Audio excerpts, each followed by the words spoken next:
Views expressed by Hoot and Holler storytellers do not reflect those of Blue Ridge PBS and may contain themes and language not suitable for all audiences.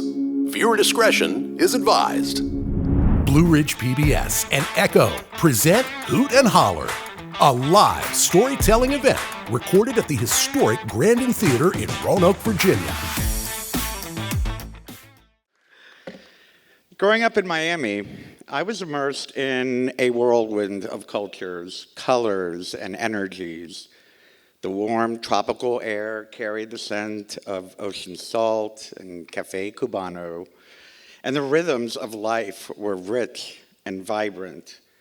But beyond the sights and sounds, there was something more, something unseen. It was as if the air itself pulsed with mystery and magic. I was adopted into a dynamic Cuban family, and our home was alive with the spiritual traditions of Santeria. For those unfamiliar, Santeria, which means the way of the saints, is a religion that blends traditional African spirituality and blends it with Catholicism. Now, in my home, Santeria wasn't just a practice. And Santeria was developed in the Caribbean, especially in Cuba, where enslaved Africans forced to convert to Christianity secretly kept their native traditions alive by associating the deities called orishas with Catholic saints. The orishas are powerful spiritual beings, each representing different aspects of life, nature, and the human experience. For example, Oshun is the spirit of love and fertility. Kango governs thunder and justice. Through ritual, through prayers, through offerings, and the use of sacred tools like drums, incense, and candles, practitioners of Santeria seek to connect with these divine beings, asking for their guidance and their protection.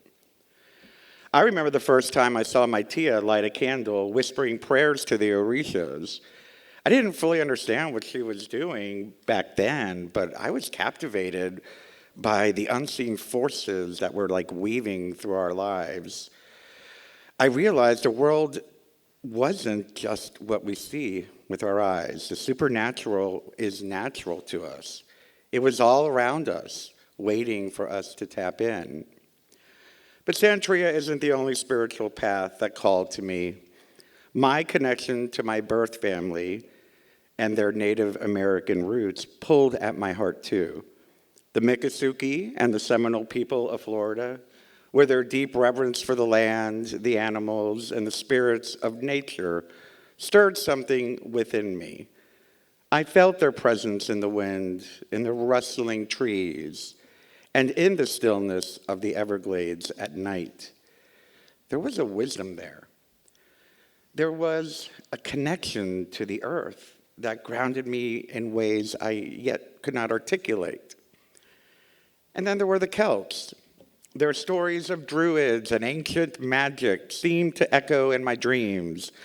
I would sneak books on Celtic mythology, feeling as though I had lived those tales in another lifetime. They spoke of a world where spirits walked the land, where magic wasn't something out of reach, but a part of everyday life. Little did I know that my birth mother was Irish, and perhaps that connection ran deeper than I realized. These spiritual influences swirled around me growing up, pulling me deeper into the mysteries of the unseen. But it wasn't until I embarked on my first shamanic vision quest that I truly stepped into my path as a healer. I was 23 when I decided to go on that journey, accompanied by my partner at the time. Under the guidance of a shamanic teacher, we took on a ritual designed to strip away the distractions of daily life and reconnect us with the womb of the earth. We sealed the house with white sheets, draping them over windows and furniture and even the walls. The reason for this? to recreate the sensation of being in the womb of Mother Earth. The white sheets symbolize purity and rebirth, creating a sacred space where we could confront our deepest selves without interference from the outside world.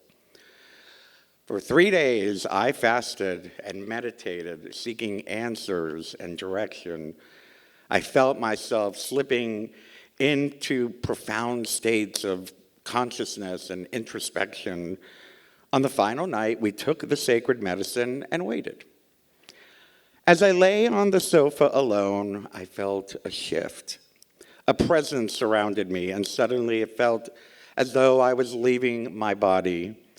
The air grew heavy, and I saw myself floating away from the house, the city, and the earth itself.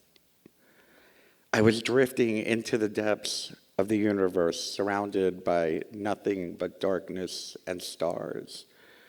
But this was not a peaceful experience at first. Instead, I felt a profound sense of fear, a fear that I was losing control, like I was on the brink of death. It was as if I was facing the destruction of my ego, wrestling with my very identity. I later understood that this was to be the dark night of my soul.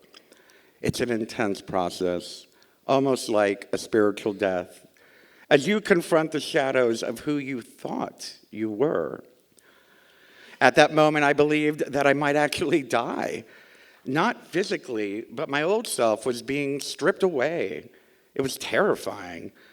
I wrestled with feelings of inadequacy, confusion about my path, the fear of completely losing who I was. This battle with my identity lasted for what felt like an eternity. It was probably 30 seconds. But then something shifted. I realized that I had to let go.